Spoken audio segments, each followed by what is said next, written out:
and dribble. The champ is here. I must be the greatest.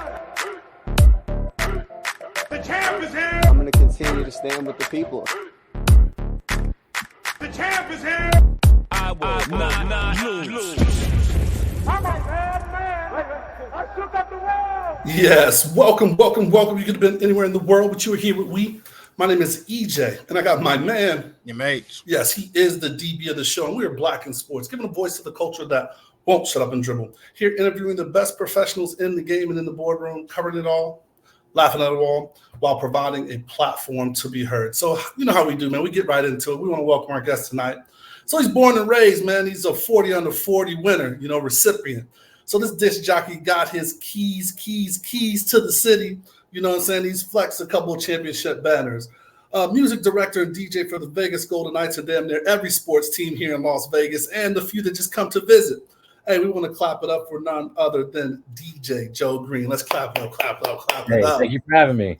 Absolutely, man. It's been a long time, man. I know I hit you, talk about like, hey, DJ, man, I'm doing this little podcast here, man, and we've been doing it. And just because you're one of the busiest men in the street, man, we thank you for your time, man. So how we start our show is a shoot your shot moment, man. So this is where, you shot your shot sometime where you bet on yourself. It could have been a win, it could have been a lesson, but it's just a quick story with how you shot your shot. So it could have been how you found the misses, you know what I mean? Or it could have been something in your younger days. So please give us that shoot your shot moment. Oh, man. I was thinking about this yesterday. Good shoot your shot moment for me was all of this, basically. All of the opportunities I have now, I didn't get on the first try. I got looked over for every single one except for like Formula One and things that came later, like try to get with the Aces and the Golden Knights and the Raiders. They were interested, but they picked somebody over me. They would keep me in the loop, but it was like I applied to be the main guy. Yeah.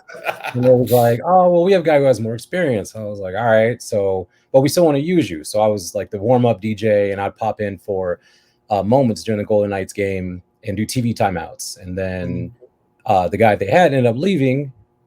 So then I got to step up. I was like, hey, I feel like I've been here. I put enough time in to be the music director. But leading up to that, it was the same guy. I was like, hey, I'm going for the Aces. And they're like, well, we want the guy who's doing the main thing at the Golden Knights. And I was like, all right, well, we'll be in touch. And then he couldn't make it. And I came in as a backup. And they're like, well, this guy's really good. And we want you now. And I was like, all right, cool. Raiders. I was like, I want to be the main DJ for the Raiders. Like, yeah, we're going to put you outside as the tailgate DJ. Right. And then it worked out. I was doing Raiders games. So I shot my shot and got turned down a lot. And it all ended up turning around, which is dope. Let's go. That's a hell of a shoot your shot moment. Love it. Shout out to you, man. So where does your love for sports start? My love for sports, really when I got to be more invested in it, because, being born and raised here, we didn't have any sports teams growing up as a kid. I had to inherit my family's teams, the Bears, Bulls, the Cowboys. As long as my dad don't hear that. My mom's always the Cowboys because they're all from Texas. So I can't use the C word around him. But Bears, Bulls, everything. So once I got my own thing, then it was like, oh, okay, now I can appreciate it more. Las Vegas high school, correct? Vegas high school for a year, and then Green Valley for the other 3. Okay. What was your experience with the Bone game? I'm sure the last time Rancho beat Las Vegas High in a football game was probably when you was in school. So what was your experience with that? It was light. Like I knew a few of the players and all that, but it wasn't anything too crazy. We would just go to like turn up, but it was cool. And then the transition to Green Valley, obviously different parts of the city. How was that part and transition for you? It was an entirely different group of people that I was dealing with. Like East Side Las Vegas to Green Valley is like night and day. So it was cool. I blend in everywhere, so it worked out. But it was it was very different. We're all riding the school bus together to. I got a Honda S2000. I'll come pick you up. On his car and all that. I'm like, oh, this is no one had a car across town, so it was way different. Yeah, no, but it was I love that. Yeah, yeah, it's interesting. So, like I said, we're definitely kind of looking at the background here and just so you started off, playing the piano and the cello. Very interesting. Cello is very interesting. Was Yeah. that during the high school, kind of middle school days, or was that church background? Were you taking Oh, keys no, in that church? Middle school. Middle school, Sixth okay. grade, 6th through like 10th grade was cello. And then my grandmother had a piano. And so I would go and use what I learned in orchestra class on her piano. And that's kind of what taught me both of them. That's awesome. That was, Music and all of that good stuff, huh? say it again. You can read music and all of that stuff, huh? Or do you play by? Today? Because No. some well, he said no. He said no.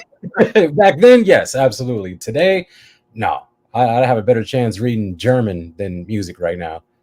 And I don't know any German, so. I love it.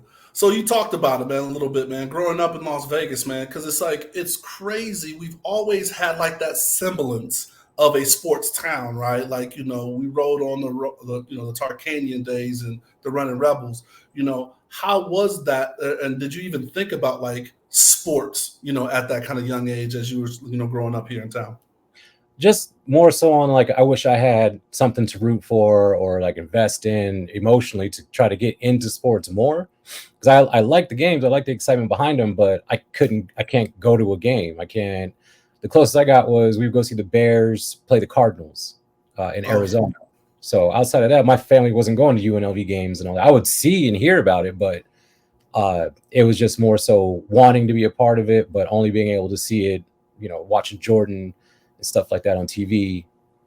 So it was like a 1 foot in, 1 foot out kind of thing. I couldn't really get emotionally invested too much. We talk about how, music and culture is all intertwined with sports. Is that something that you noticed early in childhood, or is that something kind of developed down the line? The relationship between music and sports? Yeah. Down the line, for sure. Down the line? Yeah, even when I started working in it, I just looked at it as you're playing music at the game, so there's moments in between like TV breaks and stuff like that just to keep people occupied. Once I really got into it, it was like, oh, you can really create something here that's amazing. You can soundtrack each moment. I can play to the foul, I can play to the penalty and make it more engaging. But leading up to that, not at all. I just thought you just jamming out. I'm playing bangers and there's no purpose to it other than just to jam out. I love it. So then we're going to get more into like your career when we, get into that part, but just let's get to, how it came from, the piano and the cello and playing, to like wanting to be in the DJ, because you started that high school, right? Like you started, dabbling and getting into it, knowing, having that interest and that love for, crafting the music scene. Yeah. Well, when I was a kid, I was doing cello and piano and all that, and then I still am a really big fan of Pharrell and the Neptunes, and Timberland when I was like in the 7th grade. So growing up, all I wanted to do was be like those three: Pharrell, Chad, and Timberland, and Dr. Dre. So they all started out as DJs, except for Pharrell. So Chad was a DJ, Timberland's a DJ. I wanted to be like that. So I was like, okay, so the foundation of being a producer is to start DJing. All right, I'm gonna start DJing then. And so that's kind of my introduction into it. And then I didn't have the patience for producing. So okay, that's what's going to be my next question. I was like, okay, where are you making the beats? Did you have an underground group in high school? Did you produce? He's like, nope. No. He's like, didn't even try I had it. Fruity Loops, and I was like, I can't figure out how to. I want it to sound like this. Whatever. Like, I'm done with that. I'm gonna keep DJing. I'm done, man. Where are the records at? I love it. So, how did you come up with the name? Right? Like, did you go through iterations before you just came out, or was like, this is the name right off the jump? I couldn't think of anything cool like DJ Scissorhands or DJ Earbleed or something. I just couldn't figure it out. So I was at a gig one time, and they're like, "Well, what do we call you?" And I was like, "DJ Green." Okay, right. DJ Green, cool. So I was DJ Green for like 10 to 15 years. It wasn't until I got with the Golden Knights, and they're like, "Are you DJ Green or DJ Joe Green?" And I was like, "Oh man, that's it, huh?" DJ Joe Green. And the only reason why is because maybe like a month or two before, I was playing downtown. My buddy was like, "Hey, I got my boy's gonna come out from LA, DJ Green." Oh no. That's a good one. He was like, "No, I'm dead serious. This is his page and all that." And shout out DJ Green, he's super cool. But I was like, wait a minute, let me look this up. And there's a DJ Green in LA and South America and Michigan. I was like, it's like 10 DJ Greens. I got to be something else. But when they asked, I was like, DJ Joe Green. I looked it up, and thankfully, as of right now, or last time I checked, there's no other DJ Joe Greens. And that's what you needed social media. Like, you know, it wasn't hidden back in the day where you could like say, I'm gonna take this name, and it's like, oh, 6 I got it. I had a DJ Green page. I don't even use it. I just have it because I don't want anybody else to have it. Like, you look it up, DJ_Green. Some woman had DJ Green, all one word, but DJ_Green. It's just a page of a sticker. There's nothing on it. So that's all you. That's all me, player 4 and 5. I was petty about it. I was like, no one else is getting this. I got it locked down. How much of your first gig do you remember? Oh, the very first gig, everything. Very first one. Oh, let's hear it. Let's go. I had like the old school kind of home stereo system speakers, and then like some Newmark turntables. And at the time, I'm into Timberland and Pharrell and all the other stuff. I'm playing all the stuff that I want to hear. But when you go to DJ, you got to play stuff everyone wants to hear. So I'm playing, like, you don't like this Missy and Busta Rhymes track? This is jamming. Everybody's kind of... They ain't hip to it. They're like, well, cricket. It's not going well. And then when it's not going well on top of it, I'm playing on these speakers that can't handle what I'm trying to do. And so the amplifier is going out. The speakers are going out. I got speaker wire taped. And it was a complete failure. Everything was bad. The music, the DJ setup, everything was a loss. I remember that video. I know what side of town it was on. He's like, I remember the location. I hope they knocked that bitch down. House party. I hope the house got raided or something. Then you feel terrible. Shut that place down. All right, so born and raised, but you stayed here. So you went on to study at UNLV. So what's that program like? Does it have it because you went to study, to extend your craft? What was that program like? Is it a decent program from the research, or was it just like, hey, I want to stay home? Like, how did you end up, going to UNLV? I just took classes separately. Like individually, you can just pay for classes straight out. So I just picked music production classes, and they would teach you Pro Tools and things like that. So I would go in and we would just try to make beats. My cousin and I, the whole time, it was like, no, you need to, which ended up paying off in the long run. Okay. Like I got A's in all of the classes because you're just soundtracking film, basically. Like we had the final was soundtrack an Ice Age movie. So they give you a scene, you got to throw in all the sound effects. That I made a beat that was terrible to go along with it. And that was like the final. I was like, oh, this is easy. I'm already doing this on GarageBand. I'll just do this. But this beat, though, is going to be fire. That was the class, basically, is learning audio editing and production. And it worked out great because I do a lot of that now. Like I'll make edits in a heartbeat. I made one for the Seahawks coming up for their opening, like when the team runs out. I've been doing that for 2024 for like 16 years, just audio editing. So that's like my secret. Absolutely. Absolutely. That's that easy bag, right? Like it's like, oh, just go ahead and shoot that to me, and then that likes your producer credits, right? Or all the stuff like, hey, if you look back in here, like, oh my name's in there somewhere in that production, right? That's dope, man. That's exactly what it was. I was proud. I need to print it out. The other day I signed a contract and it was as a music producer. And I was like, it's not the music producer that I wanted to be, but it's a music production that I had to sign a contract and get paid for. I was super proud. Hey, you said a few things, a contract and getting paid, man. So we'll take those all day, right? Especially in Black sports. All right, man. So MH, I'm about to jump to in the game. Do you have anything else? I'm good. All right. So in the game, there's a part where we really jump into your career, man. And we're jumping into this because there's so many questions, right? And there's just so much stuff that we want to make sure that people, because one of the things in Black sports is we bring the talents like you out because a lot of people don't know that this is a big part of the game. They just enjoy it, right? And one of my parts is they hide you sometimes. They hide a lot of DJs. Stadiums are getting better, right? Like these newer stadiums and people understand the entertainment part. They're bringing, closer. Like, 'cause I think the A's even have you on the floor, you know what I mean? So, so they're getting better with doing that. But like, you kind of told us how you got in, what was the want to do it, right? Like what made you say like, hey, like, these teams are coming in. I want to be that guy. Well, the first one was the Golden Knights, and I had read that they were coming. I was like, oh, we're finally getting a sports team. I got to be involved. I gotta be involved. Like it's at some capacity. I didn't know that a lot of teams just don't have DJs. They just have a guy who just picks music. There doesn't want to mix, scratch, and blend anything. It's just a guy with a laptop and a mouse, and he's just picking music. I didn't know that was a thing. Yeah, someone can get you a Spotify playlist. Yeah, they use this special programs, but right. It's still you're not worried about beats per minute and things like that. So I had just assumed they all had DJs. So I was like, I'm gonna go for it. I'm gonna be their DJ. And I had just had a kid too, so I was like, I gotta find something to like get it moving. I want to be a part of this. We've never had a team. I didn't even really know hockey like that. I just knew that I wanted to be a part of it. And so I spent the summer like watching hockey games and getting familiar, playing NHL on PlayStation and stuff like that. But it took like 9 or 10 months to finally get involved. And that was like finding who to talk to, because they're still hiring front office staff. So I'm calling up to T-Mobile Arena. I'm checking people on Facebook, Instagram, anything I could. And I got cursed out. I got all kind of stuff trying to find, how'd you get this number? Don't call me at this number, and all kind of stuff. That person, we're cool to this day, but a lot of closed doors. But in between that time, I was putting together the warm-up mix and the goal song and all these different ideas. So when I did finally find out who to talk to, I was like, hey, I got all of this. And he was like, oh my God, this is a lot.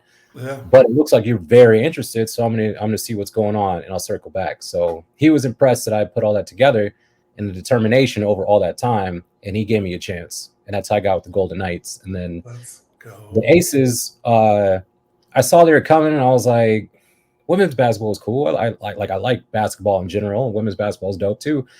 But I don't know. They're probably gonna hire a woman to DJ it, which is expected. My dad was the one. He was like, "You need to go for it.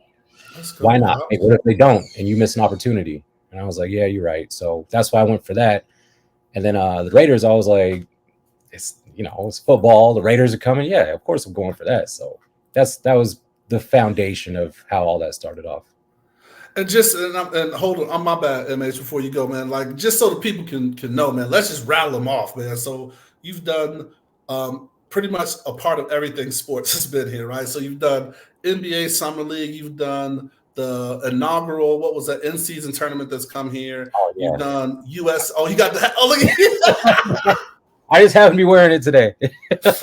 So you did the inaugural NBA. You've done the Team USA, which is different than Summer League, even though sometimes those correlate at the same time. You've done F1. You've done, I'm pretty sure, some stuff with UNLV. Just so people know the catalog, right? You're doing the Silver Knights, which is our indoor AHL, minor league. Right, our hockey team, and then our Nighthawks, which is our indoor football league, and then you did our G League basketball team, which rest in peace, man. I was so sad to see that go. I think it's a shame. So, and that's just, I want people to know like the breadth of like something you started and put all that initiative of, and we're probably missing like hundreds of others, but I just really want to people to know like what you're touching from that first initial thing. So, my bad. Go ahead, MH. No, I just wanted to. I mean, to that point, touch on the different intricacies of the different games and how music plays within those audiences. Well, let's see. I do the Golden Knights, Silver Knights, Nighthawks, and the G League when they were here, but they're all under the same umbrella, Foley Entertainment Group. So I'm the music director for the company, so all the teams I pretty much have control over. But with those four, it's making sure they all have their own identity. I don't want the Silver Knights game to sound like the Golden Knights game. I don't want a Nighthawks game to sound like a Raiders game or too much like a G League game. So it's giving them all their own identity. But Golden Knights and Silver Knights still have the night theme. It's just the Golden Knights are on the strip, so it has a more grandiose type of sound versus Silver Knights are in Henderson and it doesn't have to be so grand. Nice. Now get into what? Oh, go ahead to the Aces. Then I have a follow up for you. I had to make sure the Aces don't sound like the G League. And then for Summer League and USA Basketball, NBA in-season tournament, they kind of share the same type of soundtrack, but I always try to switch it up because I don't want it to be like, the Aces guy must be here because I recognize this soundtracking. So I don't want someone to be like, yeah, it must be Joe. I want someone to be like, man, this is jamming. Oh, that's you too? Right. I love that. So what is it? Because we said DJ, right? That's part of what you do, but talk about the production. Like, what does that mean, right? Like, is it soundtracking? Is it script? Like, tell us more about what that entails. Production wise, it's like, I'll be seeing you with the headset. I have with 2 headsets. Yeah. So before I even get to the game, they send what's called a run a show. And run a show is basically, we're going to read off these sponsors. We're going to welcome you to the game. During a break, we're going to have this contest and these things. So I have to soundtrack all of those. So I do it ahead of time. We got a welcome. Okay, I know it's going to be a welcome, 2 or 3, multiple of those. We got shoot your shot. Okay, let me get Big Sean Precision, because it's shoot my shot, like, So it's trying to find things that play into those soundtracking wise. That's the production side. So, and then I have to put together like halftime or VGK for nightclub all ahead of time. That way, when I get there, it's basically like, okay, let's go. In case there's any surprises, I can get to those. It's a lot. It's a lot of production. Like 90% of the job is production. And then at least for aces or something, I'll have halftime where I'm like, okay, cool. I'll just rock this 6-7 minutes, or pregame. We'll just kind of see where things go. Other than that, I run really tight where it's like, we got this in case we go here. I got that. And I have this just in case. So I feel comfortable, because like aces games are quick. They'll call for something on the fly. Hey, we go to a hot timeout. We're going to flex cam. Okay, cool. I got Manny Fresh real big and get it sec, something like that, or body, or I look good for flex cam. I got these lined up, ready to go. Hot timeout, boom, I'm ready. So it's a lot of preparation. Just it's a ton of getting ready. How much? I know in like industries, how much approvals go is super dope. How many approvals go into that, or do you have kind of like creative freedom with that? Man, knock on wood, I don't get any. No one says anything. Like I assume they all trust me. I know VGK trusts me a lot. Aces, sometimes they'd be like, "Hey, chill out." I'll get a look from one of the staff. She's super cool, but she'll be like, "Come on, man! Like, it'll be too ratchet." Or it's a dance can. I'm playing French Montana, pop that, and she's like, "Come on, Joe." So those times cool, but for me, being like, "Hey, I'm going to send you in this list of what I think of playing," it's never happened. That's super dope, man. And I mean, especially you're a creative, right? Like in creatives, the beauty of you guys is like you shouldn't be limited. You know what I mean? And then that's what kind of takes away from it. So to hear that that's the situation, man, that's super dope. And I think that takes listening to music a whole different way. I was gonna say, yeah, definitely. So, like you just sitting at the crib or somebody plays something like, oh, you know what? That'd be dope for it. No, I'm in the car all the time, and my wife loves country. I'm not the biggest country fan, but I got to do stuff sometimes where I need country music. So Shazam is always. Yeah, I'll be out somewhere. Oh, what is this? Wait a minute. Shazam right away. Hey, Shazam and the Notes app, right? Like, okay. I was gonna say, yeah, yep. My Notes app is crazy because I'll just get ideas out of the blue. Right. I'll be in the car driving. I'll be in the shower, and I got to write stuff down. Like my Notes app is insane. It's just. Love it. I mean, so like keeping track of like classics, like anywhere from Journey to Sexy Red. Like, how do you kind of, I don't know, like how do you kind of keep up with the times and like, hey, this is applicable for this game or this situation? I don't know. You get the real here on Black and Sports, baby. It's just keeping up. Like I'll go through a lot of Spotify lists. I'll just play random radio stations in the car. My mom listened to a lot of classic rock and a lot of 90s hip hop and R&B, but she was playing everything. Queen, Fugees, AC/DC, John B, like it was everything. So sometimes it'll just be like, oh man, I haven't heard this song in a minute. What's that Steely Dan song where he says, "Go back, Jack, do it again"? Jack Eichel, he's gonna score. I'll play that. Go back, Jack, do it again. And it just pops up, or I'll be out and hear it and be like, "Oh man, I forgot about this. I got to play that." Your Spotify random is on fuego, boy. I'm telling you. Hey, listen, you be sitting there, and it's going left and right, man. Yeah, type in classic rock playlist sometimes and be like, what's on here that I forgot about? Mm-hmm. Yeah. That's hilarious. The new jock jams. So I do want to make sure that we focus on, yes, the sports, Black in Sports is what we're talking about, but you have built a foundation, like most DJs have to, in some of the nightclubs and on the radio and things like that, man. Is there anything, unless you want to, you do XM, you do traditional radio. Yeah. I was listening to one of your mixes the other night, the Friday XM mix that you do, whatever. Right. And what is it about? Like, do you enjoy doing that as well? Right? Does that kind of bring you back and kind of, what they call it, an open platform for you to kind of like get down and just, still DJ? That's exactly what it is. I can do it at my leisure. So it's like over the summer we have spare. I have empty time where it's not a ton of things going on. And I'm always putting together music in my phone. So like for the XM mixes, it could take 6 months for me to be like, oh, okay, I've got 50 songs here. Because my mixes, I try to make it to where it's wordplay. So every song will connect to the next song for a good 7 or 8 songs. So it could be a theme. It could be money. I'll do like Lil Wayne, Get Money, Junior Mafia, Get Money, 50 Cent, I Get Money. And I'll tie them all in together so that it sounds interesting, but it's still upbeat. But it could take a long time. So I really, really enjoy doing the wordplay mixes and sample mixes. That's like one of my favorite things. So when I have the time, I'll be okay, I'm gonna put all this together as a mix and then hit Sirius and be like, hey, I got something if I can get on. And then usually, like, it's just a little secret, but I'll take that mix and make a clean version and then use that for FM radio. Oh, smart.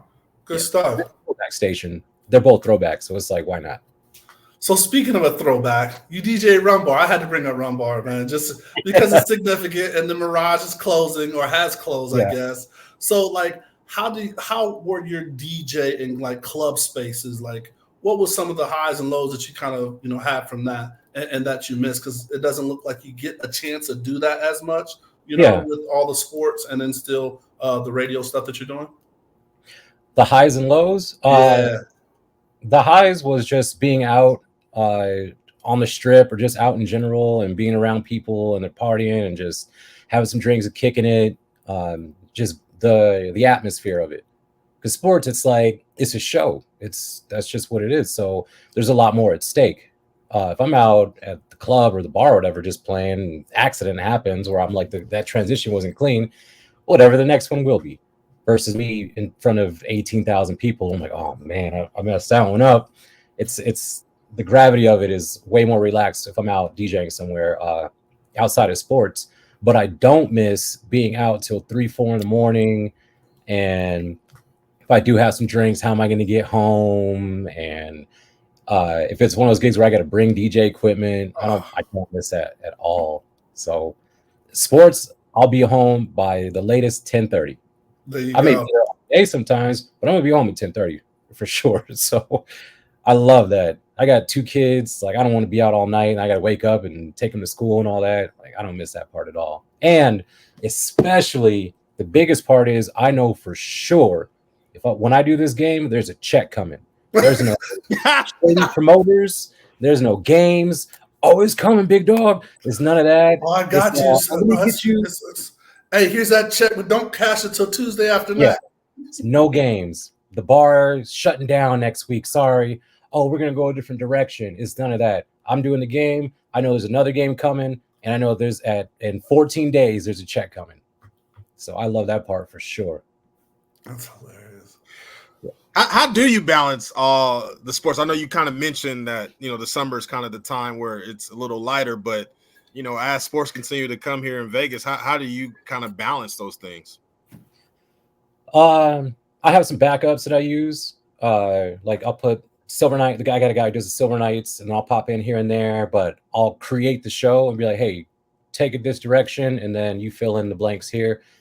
So I have that, and then it's just hoping that there's no conflicts. Like, for example, Aces made the playoffs, which is fantastic, but it's right when the Golden Knights start. So It's like trying to make sure everybody is cool with me not being somewhere and then having someone in my place that everybody trusts. It's a lot. It could be a lot. Like this, the next, September, 4 months are going to be crazy. So Yeah, because hockey's just coming trying to, back pretty soon, right? well, it's hockey, it's Golden Knights, Silver Knights, Aces playoffs. I'm gonna do the Desert Dogs, F1, the NBA in-season tournament, and then like just random other stuff. So it's like trying to make sure I'm on top of everything and everything sounds dope. It's not the first time, but it's still like trying to give it its all individual time without driving myself crazy. And we always hear athletes that get locked into performing, listening to something. So what do you get locked into? What do you listen to get you locked into a night or a game? Oh, nothing. Usually in the car, I'll find like Silence. there used to be this show called the All Out Show. It was on Shade 45, and it's just him talking crazy nonstop. Rude Jude, yeah, exactly. Yeah, Rude Jude he's an idiot. He's crazy. Yeah, I would listen to that on the way and back, and then I listen to a lot of Currency because his music is laid back. So like yesterday before the game, I was listening to his new stuff because it's not too much. Yeah. So yeah, usually those two things, either talk radio or just something chill. So man, with all the opportunities, right? So we went from bust to boom, right? Like everything's coming here, right? Yeah. How do you determine, whether you want to take on something? Because you just mentioned the Desert Dogs, right? So that's our lacrosse team that's here, professional lacrosse. So, and you work with them. So how do you make that decision to say, okay, let me take you on, here's what I can do. This makes sense for me. Or we're like, I don't even know if I want to be involved with that, right? Because like I get hockey was like, I don't really know hockey, but it's the first sport, so I want to be involved. So is there any kind of thought process when you come? But then it's flattering when people come and ask for you, right? So how are you making those decisions or going through that process? I hate saying no. I hate missing out on opportunities, and I don't want to look back and say, oh man, I should have done that. Yeah, like the Desert Dogs, for example, I did their inaugural season, and then the next season I was like, hey, I'm good. I don't like this. And then for one reason or another, they asked me to come back, but I had to make it to where it was like, it makes sense to me. Like I was passing up, or they wanted me at the time to pass up on like major opportunities. And I had to put it kind of bluntly where it was like, look, I got to call to the Pro Bowl, but there's a Desert Dogs game. These things are not the same. So in that situation, what can we do? And they're like, well, we'll work with you on it. I was like, okay, cool. So they were able to work with me on it, and I was like, okay, that's cool. But ultimately, it's me not wanting to miss out on opportunities and looking back and being like, man, if I think I can take it on and handle it, and it's something that seems like it's up to my capabilities, then I'll probably say yeah. That's awesome, man. Now, and I don't want to get too much into it because I am conflicted. I just want to know if this is something we're going to talk about in the winner's circle. But is 3-point production, is that something that you built? Or is that just the company umbrella that you're under? Like, how does that work? 3-point they're amazing. They do everything from the Aces, the Seattle Storm, NBA Africa, USA Basketball. They do everything. But no, that's not my company. That's so that's something that they kind of hire you, they bring you in, or you work with them and partner with them. Okay, good to understand. They hire me to come play music. Which is dope. Yeah, they've given me some amazing opportunities. I'll always be thankful for them. That's awesome. All right, go ahead, MH. How much input does the athletes have into, warm-up music and things of that nature?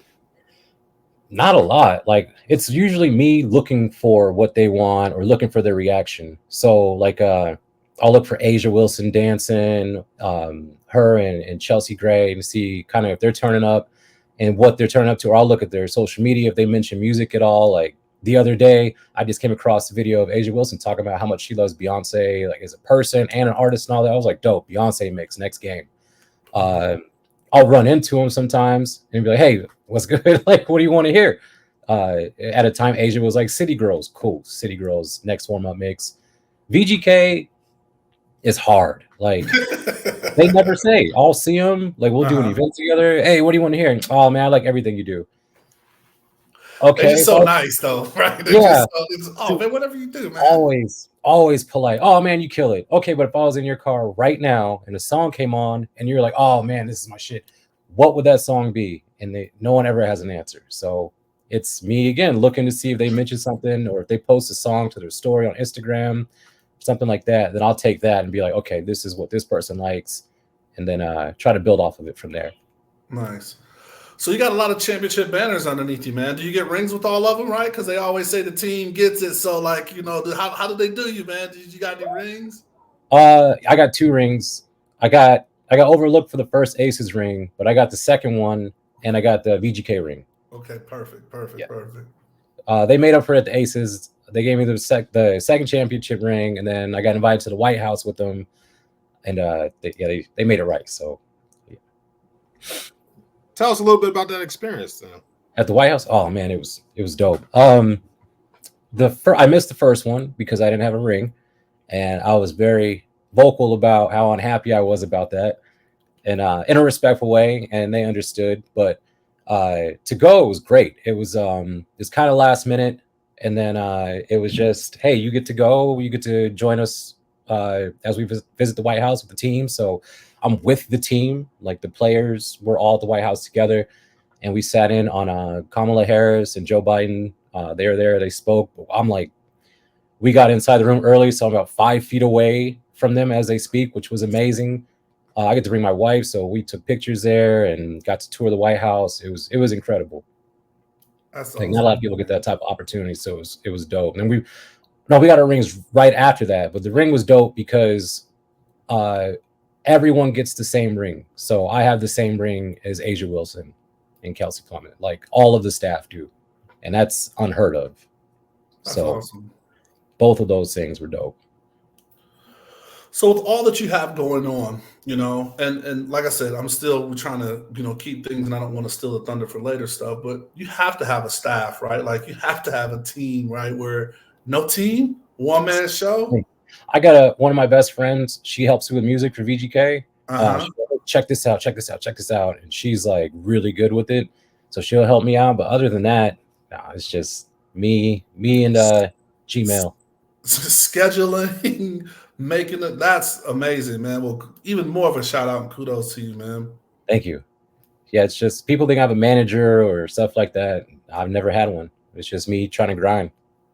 Now, how do you think that is, right? Because some people may not know, but like here in Vegas, there's like, you know, groupings, right? So there's like Blueprint Sound or like, you know, this group or that group, you know, kind of like 3 Point, but not like 3 Point's more productions for like sporting events, but there's some for booking music. So you've been independent in that way too? Or were you kind of with the group, or have you established with the group here in town to help you get gigs booked early on?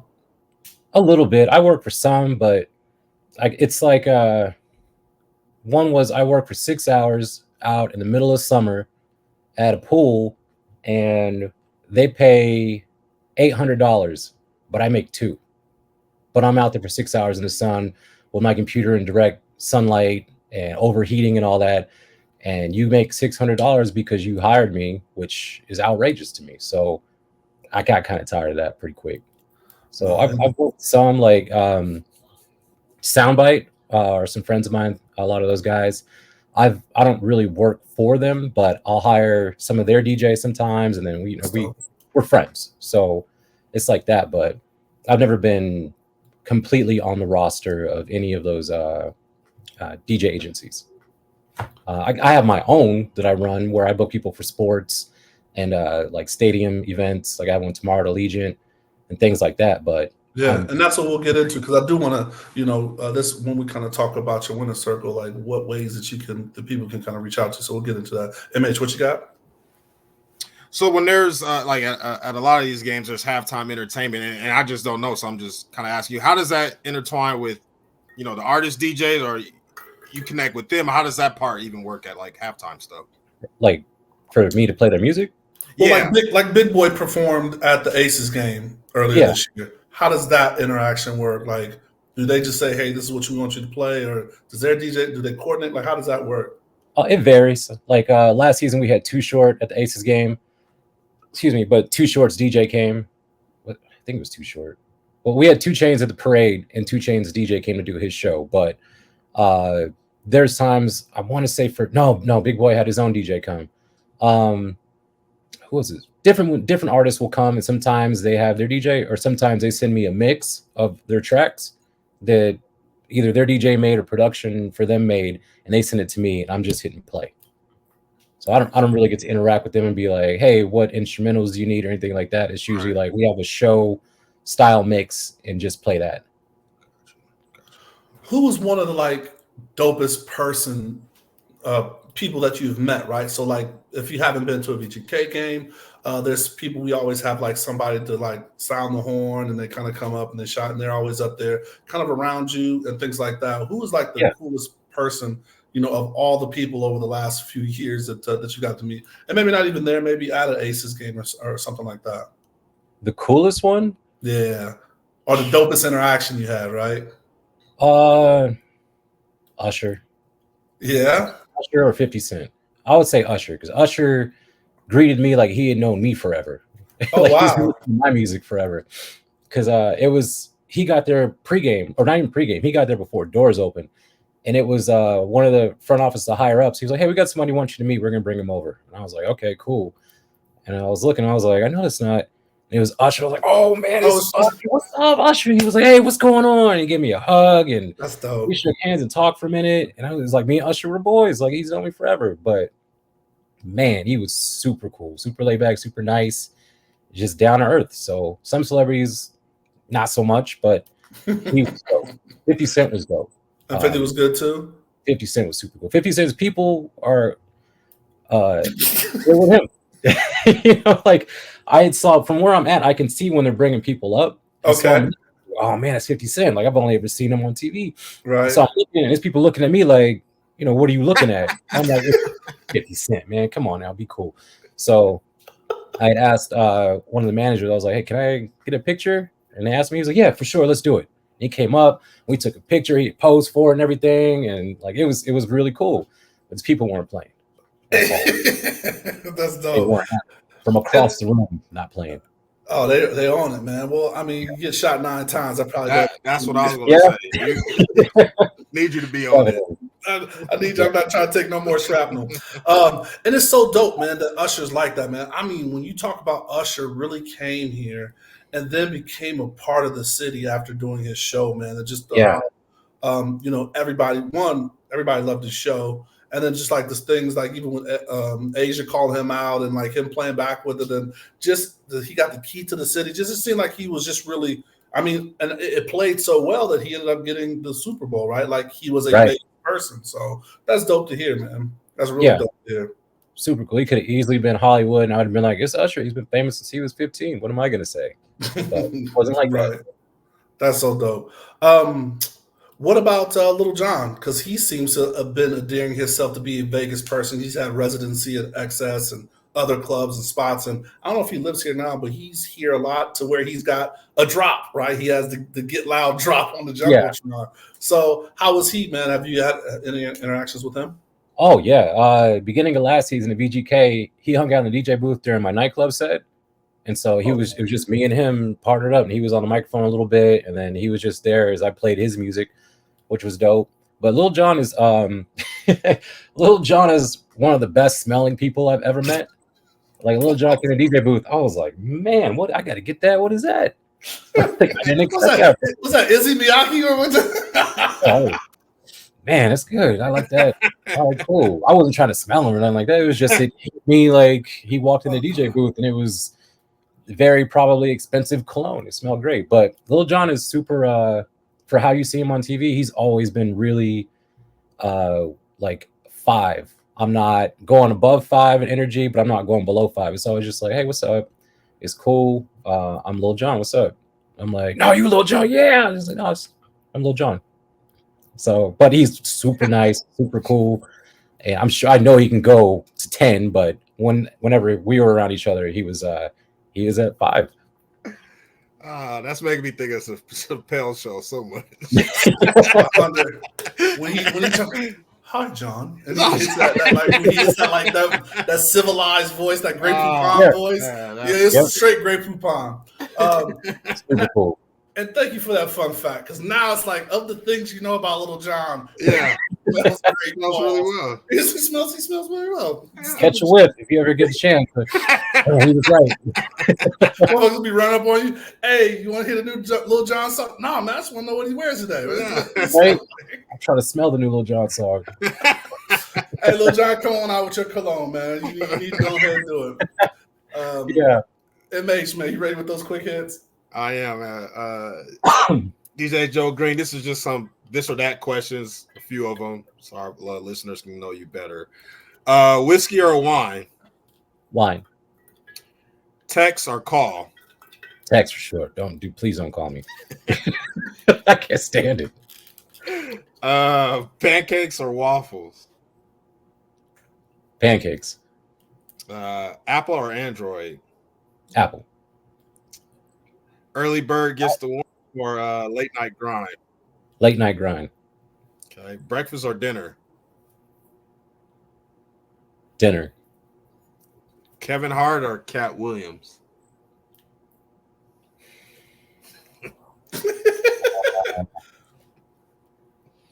What year?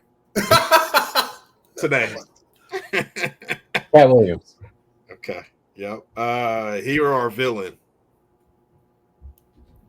Just black and white hero villain? Yeah, hero or villain. What you leaning towards? You gonna be the hero or you the villain? Oh, me? Yeah, you. Oh, I guess hero. Okay. You playing it safe and going into overtime, or are you risking it and trying to win it in regulation? Let me think. Regulation. Okay. One track that never gets old. Jump Around. House of Pain. I love it. Never seen it. Hits 10 out of 10 times every time. I've yet to see it go poorly, like every time. Basketball or football? This is the last one. Basketball. Just in general, or like to work, or just to work for you in your perspective? Yeah, just general. Basketball. I got you. Football good stuff. Whatever. I'm glad it does. I'm glad you chose Cat Williams too. By the way, man, that means so much to me. Is the usual answer Kevin Hart? To some, yes. Yeah. It varies. It varies. Love it. That's why I said what year? A decade ago, it would have been Kevin Hart. But yeah, what year is a good follow-up question for it? So yeah, maybe I should put a year behind it. There we go. All right, man. So here we're jumping into the winner's circle, man, and it's just where we give you a platform. And I think when we kind of did the pre-show and just rapping with you, you just said you like to help other folks, man. And, you mentioned that. And we love when it comes natural, right? Just in the course of our conversations, you talked about, helping other people kind of get gigs and things like that. If people are looking, I want to turn it the other way. Because people are going to listen to the show and say, oh, I didn't know that was an option, or I'm starting in. What are ways that they can get started or that you could be helpful to them if they reached out to you? How you help other DJs. I know that was a long question, but this is really just around like the process of helping and then putting themselves in a good position to be helped, right? Because you don't want we get people like, oh, I want to work in sports. And I was like, that's too vague. So just kind of sum up like how you could help and how people can help themselves. It would really depend on what position you're looking to do. Like saying I want to work in sports is a broad statement. It's just not. There's a lot of people who make these things amazing. It could be stage managers, it could be assistants, it could be show callers, anything. So knowing what you want to do, or if you just want to do intro and you don't know what you want to do, like the man I answered to right now, he's dope, he's amazing, but he started out as the intern and I was just the warm-up DJ, and now I'm the music director and he's the executive producer. So you can come in just as an intern or a stage manager and make your way around. So really knowing what you want to do. In ways that I could help is if you want to be involved, hey, I'm interested in working in sports. I'd be like, okay, you should go and apply here, or pull up whatever sport you're interested in and looking at the positions and then picking out what position you want to go to. Let me know. I'll tell you, hey, you should probably talk to this person, or you should apply here, and those type of things. That's just for getting into sports. DJ wise, if you ask me how to get on to go DJ around, I'm probably just going to send you over to Soundbite or one of the agencies that I trust that would put you on. That's big to say that, right? The trust part, man. That's awesome. Yeah. I hate to see people get robbed. Like a lot of these people are very greedy. Like when I put DJs on, I want you to live. I don't I'm not trying to get rich off you. I want you to come work and then go home. Just do a good job and let's all go home and be cool. No, I love that. How do you see it? I mean, for new aspiring DJs or DJs that are in the role and trying to get into sports, how do you see DJs in sports kind of evolving? Like I was saying earlier, how a lot of teams don't have a forward-facing DJ or even a back-of-the-house DJ. It's a like for the Aces, I was up in the shadows for a long time, and what was it, last season or this season? The coach two came by. seasons ago. Yeah. Our coach for the Aces came. She was like, "We got a DJ." And I was like, "I've been here for 6 years." She was like, "Oh man, I didn't even know." So having you can have both. You can have the guy who's just doing sound effects or just clicking stuff, and then having the DJ who's forward facing. So I think more teams being open to that style of format, like the contrast of the two and seeing the value in that, will definitely help people who just DJ evolve into being sports DJs. So like when I started VGK, I was just DJ. I'm at the club at night. Now I'm at the game. The other guy was a sports, I guess he's a DJ. But I picked up a lot from him to where I wouldn't have learned that without sitting with this person and seeing how your music can be played differently. So I know it's a long-winded question, but teams opening up and being more willing to have DJs, forward-facing DJs, would be the evolution. Is there any DJs that you kind of look up to or that you kind of consulted or got to know that are in the sports realm, with it being so limited, right? Because I think E-Rock is here in town, and he does the 49ers a lot. Right. DJ Irie comes here in town, and he's done MLB, he does the Heat, and things like that. Are there any DJs like that you kind of either connect with or reach out to or just kind of have any relationship as it goes with the sports aspect? Sports-wise, I know E-Rock. I talked to E-Rock a few weeks ago. E-Rock is cool. There's a Facebook group called Pro Sports DJs where we all kind of connect. Oh, dope. Oh, and I got my homie in Seattle. He was doing the Kraken. He does the Storm, and we're very close friends. But he was out here and then moved out there, and so we already had a relationship prior to his sports career. So Trunks out in Seattle, me and him are really tight. The Florida Panthers DJ and I are cool. The Winnipeg Jets DJ and I, DJ O. He used to be with the Bucks, but he's a producer for the Atlanta Dream now. We're super cool. DJ Heat with the Mystics. There's a bunch. There's a lot of people I'm cool with that I converse with almost regularly. That's super dope. Yeah. And then kind of still in that platform that we didn't talk on, but it kind of came up, is you do some consulting, right? I'm calling it consulting because like, if you're DJing, you're producing, that's your job. But like what you did for the Seahawks, you did something for OU as well. Is that something that you want to kind of continue to get into when those opportunities happen? Oh, I would love to.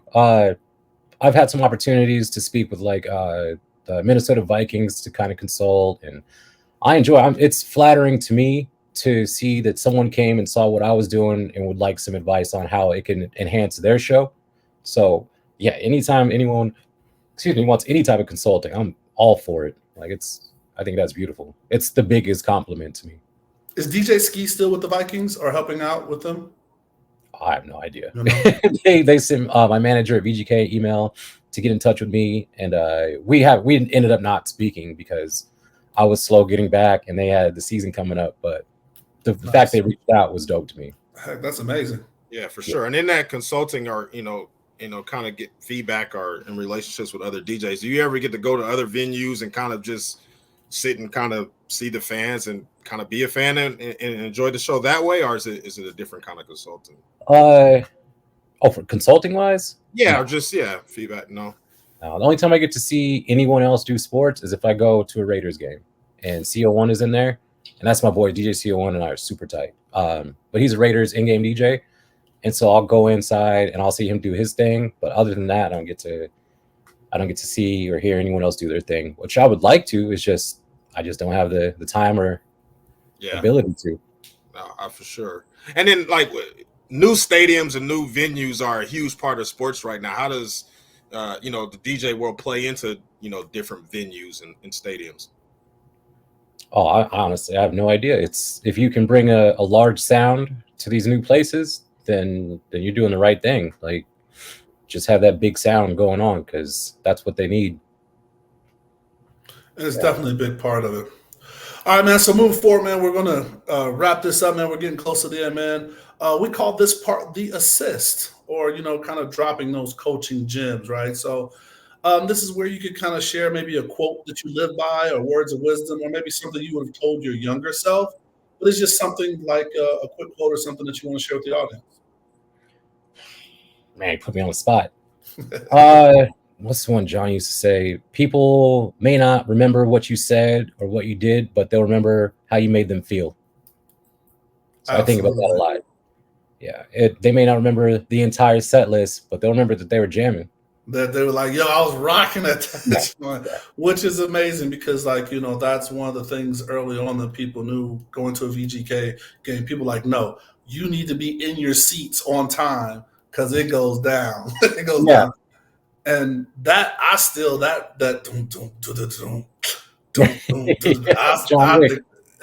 shit hits so hard, man. I just like, okay, I got. Someone tried to tell me we got to get rid of that. And I was like, you're out of your mind. Show me a better song. Correct. I love it. MH, man, give us those final thoughts, man. Nah, man, we just appreciate your time, man. Over a busy schedule. Thanks for making some time for us, man. I hope you get some sleep, you're able to take care of yourself and drink some water and all those type of things, man. Just appreciate your time, bro. I appreciate you guys having me. My apologies again for the delay. It's always crazy. So thank you for bearing with me and for the opportunity to be on here to speak with you guys. This was amazing.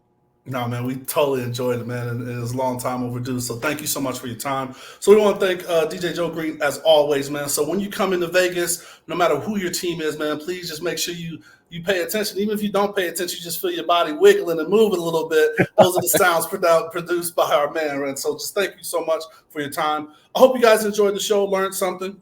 Please share the show with someone else. As you know, we drop a new show every Thursday. So please subscribe to our YouTube channel. If you see it, you can be it.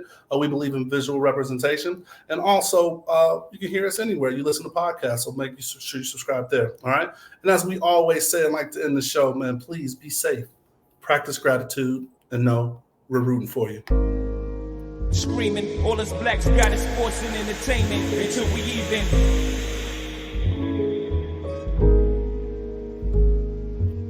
Assuming I'm rooting for everybody that's black.